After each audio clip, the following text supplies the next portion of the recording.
여러분 안녕하세요. 인간과 본성 4주차 공부를 시작하도록 하죠. 여러분 고맙습니다. 그동안에 우리가 지금 비대면 수업을 계속 하고 있습니다만, 지난 3주차에는 그 리포트 작성법 특강을 1차 시와 2차 시에 나누어서 했습니다. 그래서 이제 여러분에게도 2주에 4주 2차 시때 리포트와 관련해서 안내를 좀 해주고 그럴 겁니다.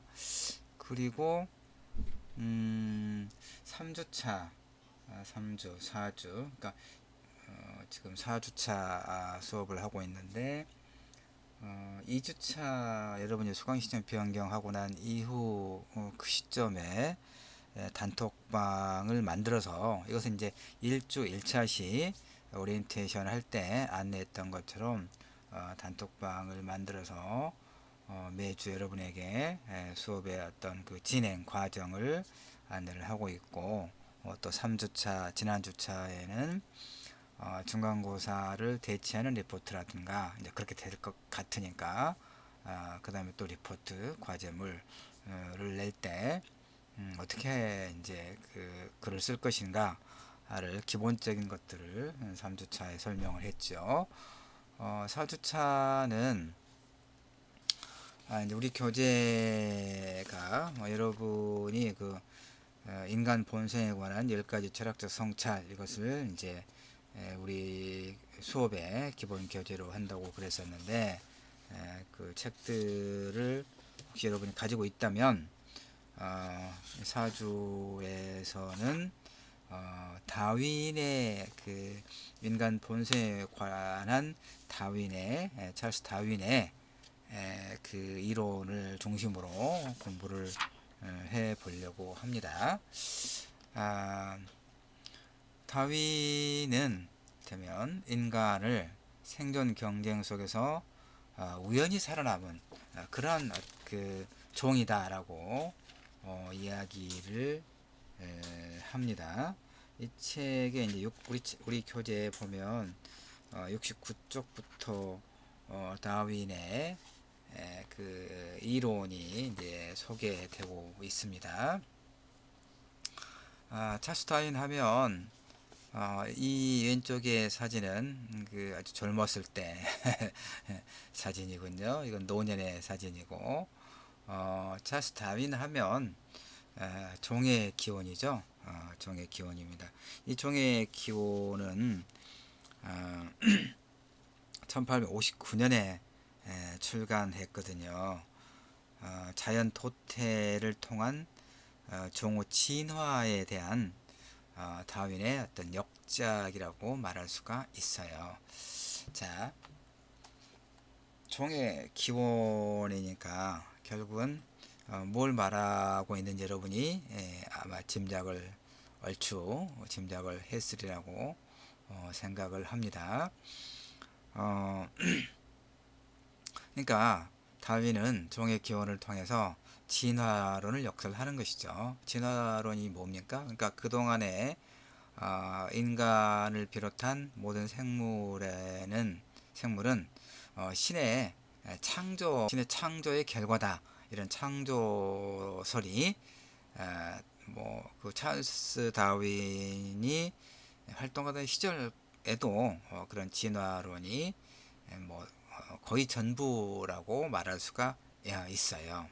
시에는 찰스 다윈의 진화론의 핵심적인 내용이 무엇인가를 이제 중심으로 공부를 하고, 2차 시에는 이걸 이제 그러니까 찰스 다윈은 생물 종의 어떤 발생과 관련해서 신의 의지에 의한 창조론과 대비되는 이 진화론을 주장했다는 것인데, 이제 2차 시에는 이 생물 종의 진화론을 어떤 사회적 현상과 연결해서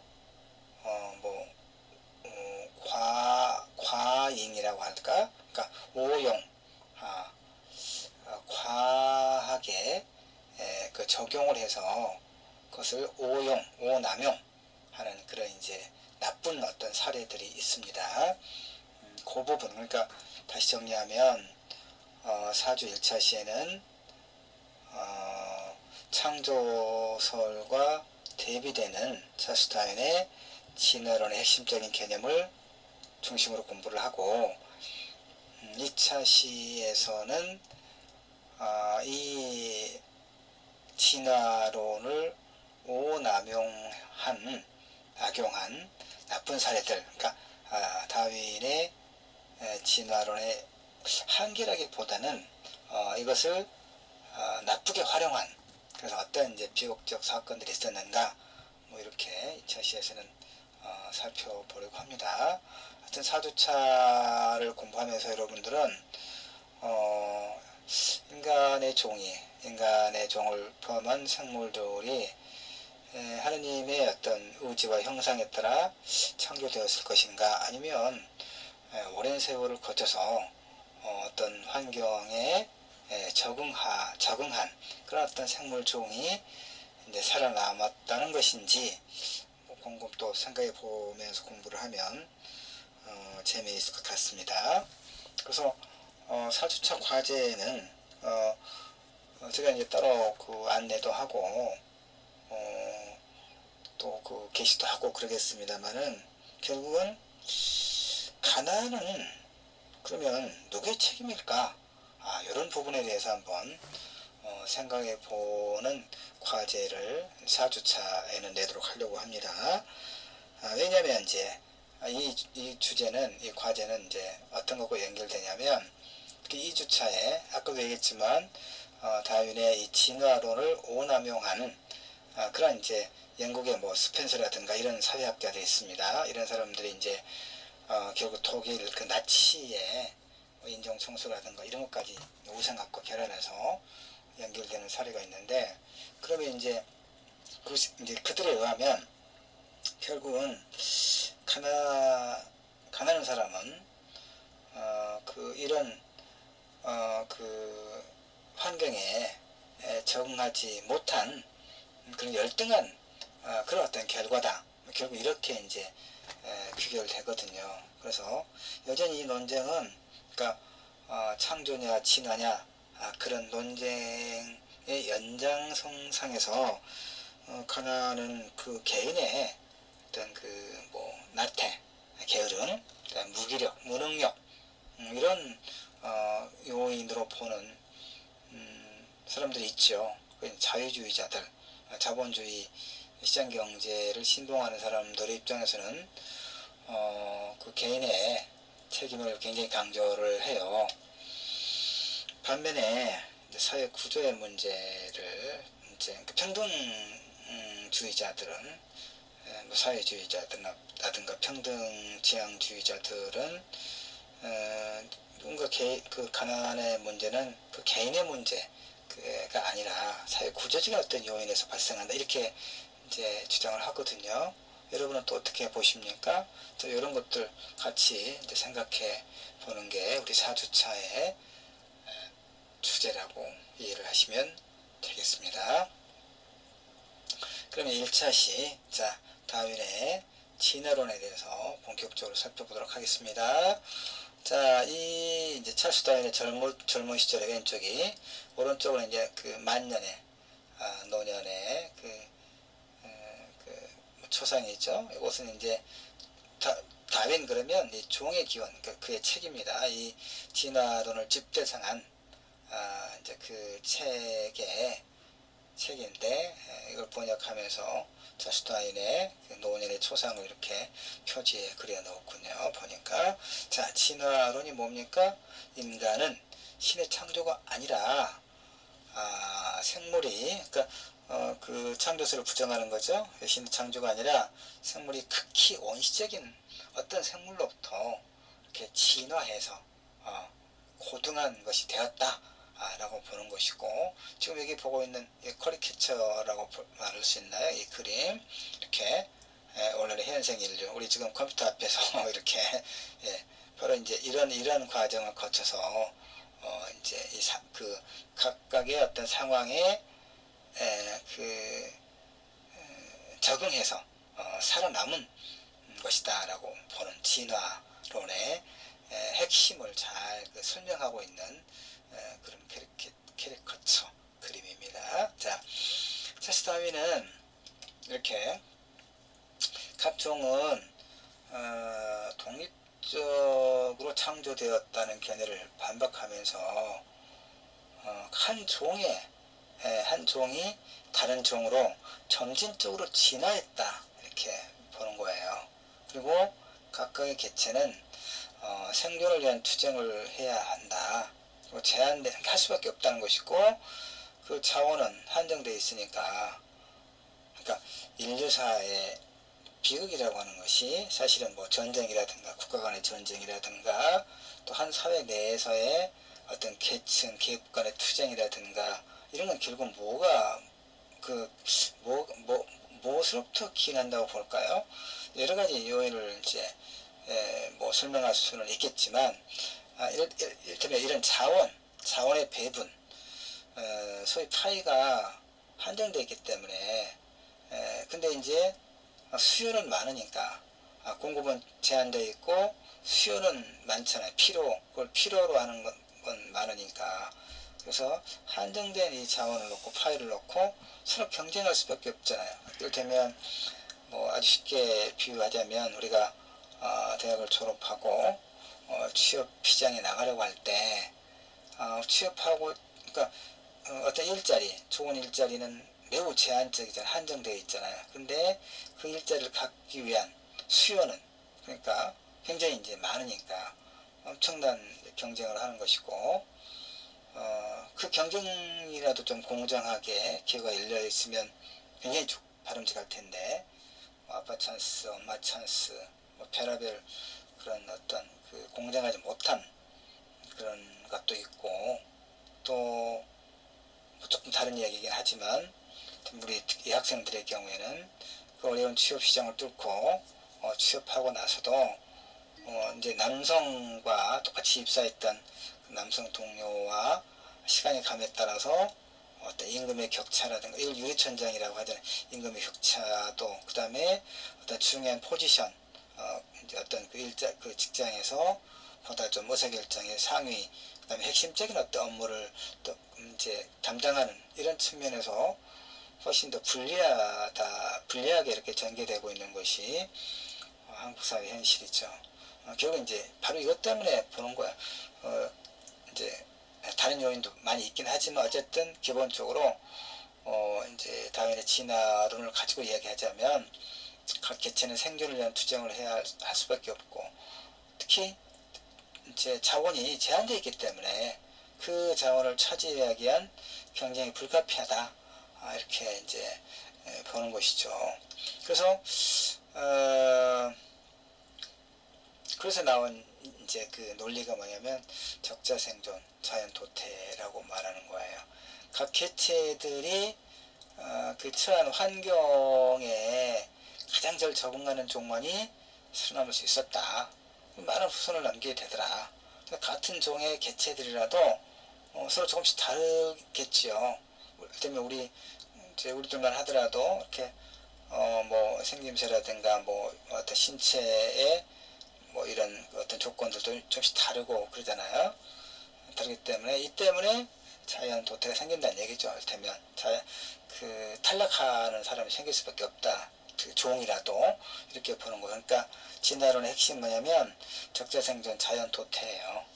각 개체들이 처한 일정한 환경이 있을 텐데 그 환경에 적응하는 종만이 살아남을 수 있었다.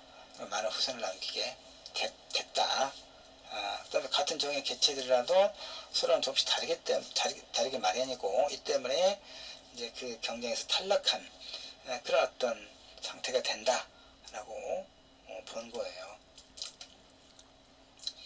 물론 이제 좀 더 유리한 변화가 이루어지도록 인간이 관여하는 동식물의 인공 도태와는 확연히 구별되는 자연 도태설을 주장하는 것이죠.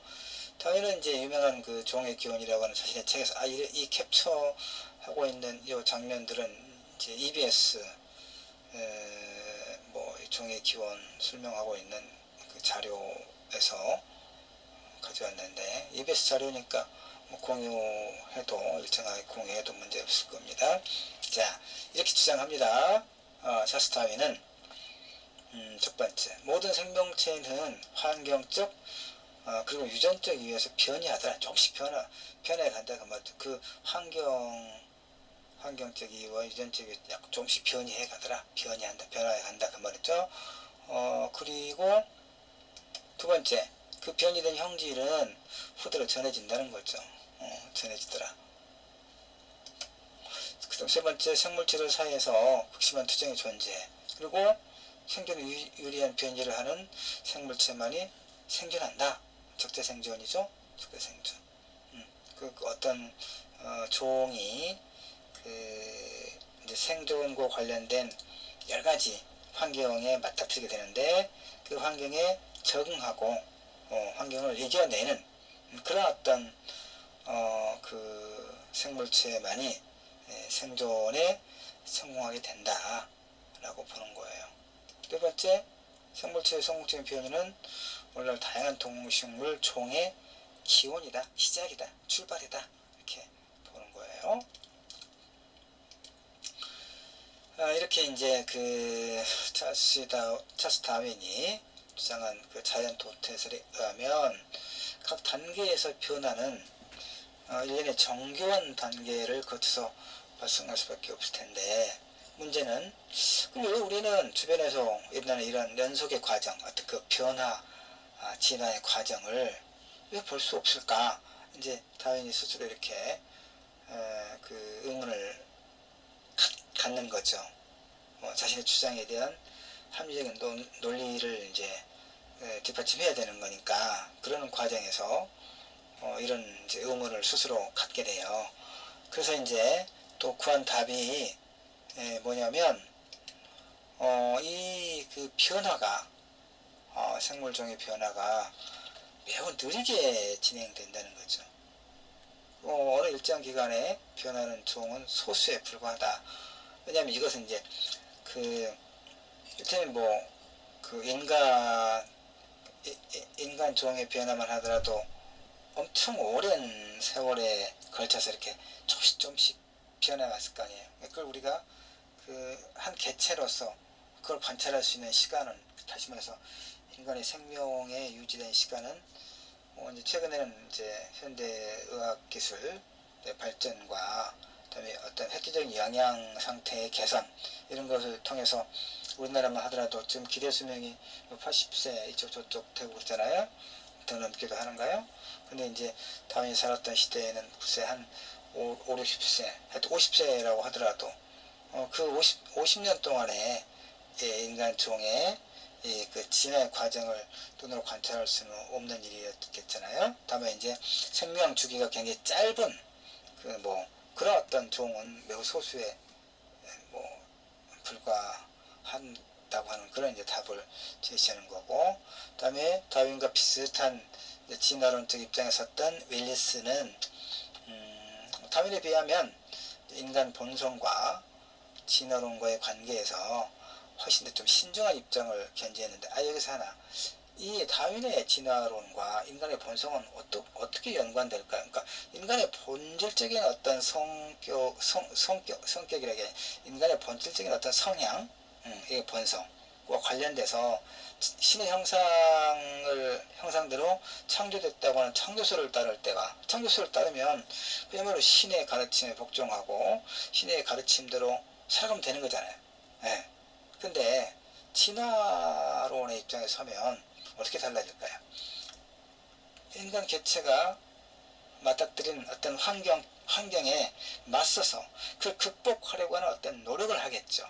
바로 그런 측면에서 근대는 이 진화론을 받아들여서 엄청난 과학기술의 발전과 지리적 어떤 확장 이런 것들이 이루어지거든요. 그런 측면에서 인간을 어떻게 볼 것인가, 인간이라는 존재는 어떤 존재인가를 바라보는 그 인간 본성과 관련해서 찰스 다윈의 진화론은 매우 중요한 어떤 시사점을 제공해 준다, 이렇게 이해를 할 수가 있습니다. 하여튼 다시 윌리스, 다윈에 비해 인간 본성과 진화론과의 관계에서 좀 더 신중한 입장을 견지했는데, 그는 자연 도태에 의한 인간 신체의 진화론적 발전을,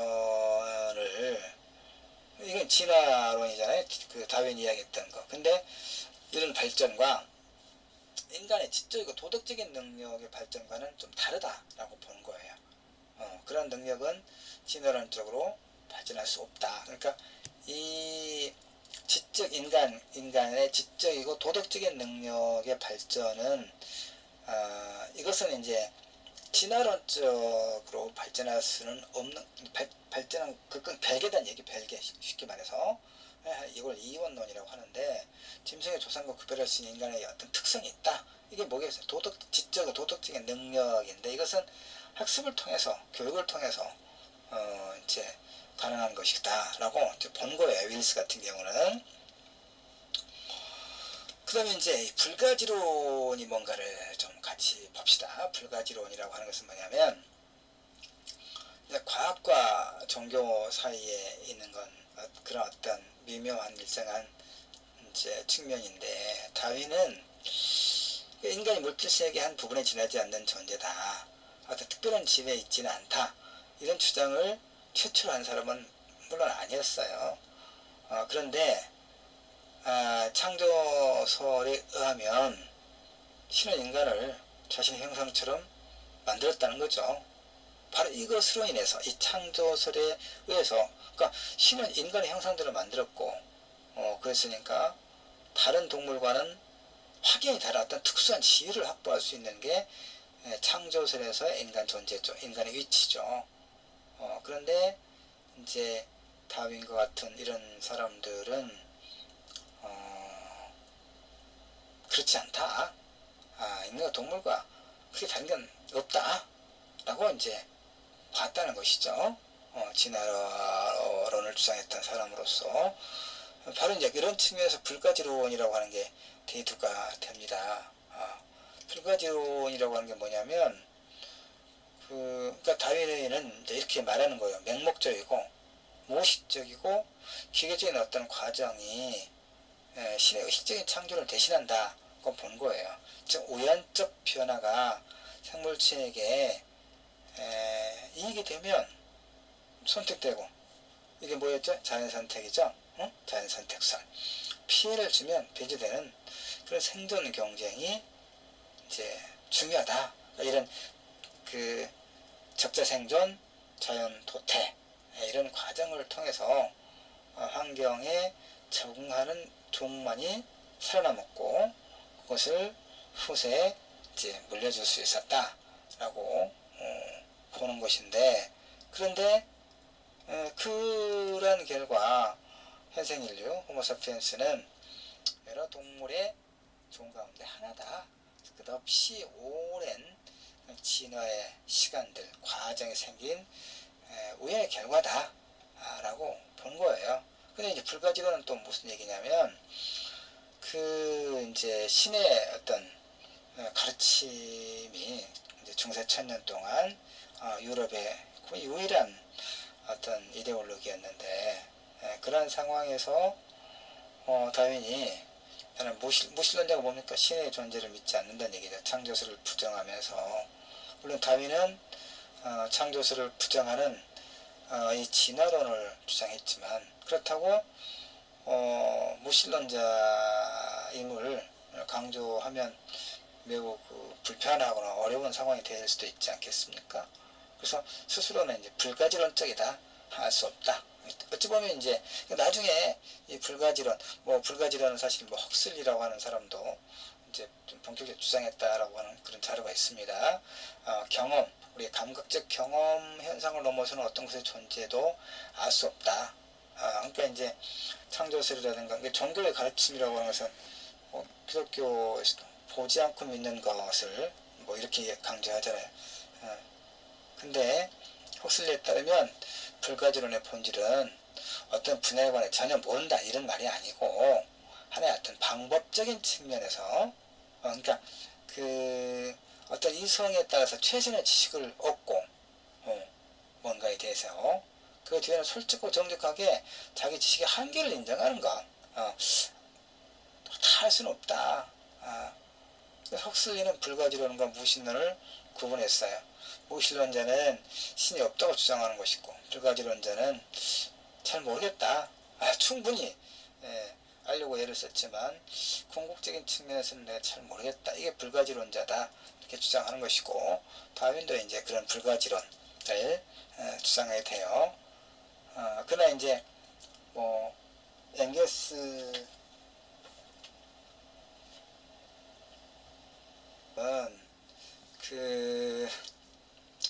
엥겔스가 누굽니까?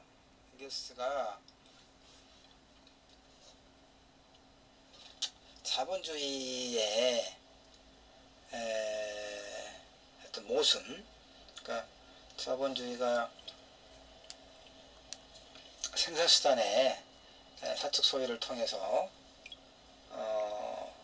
그 노동자들의 임금을 착취하게 된다.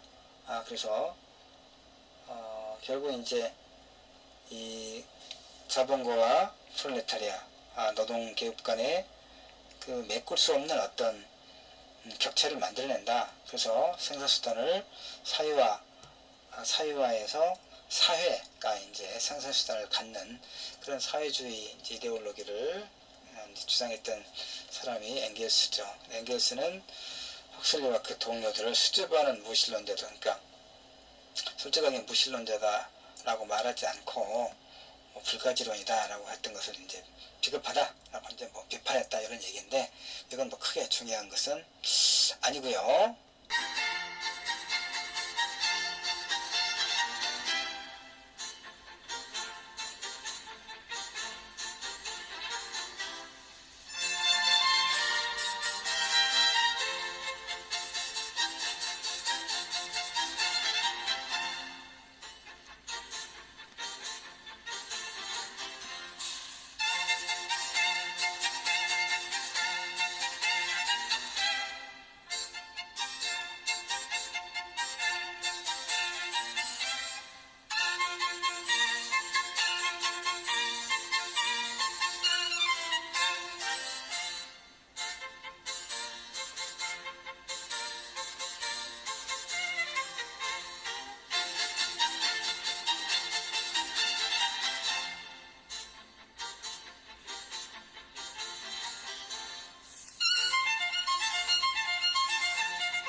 네, 여기까지만 하도록 하겠습니다. 수고들 하셨습니다.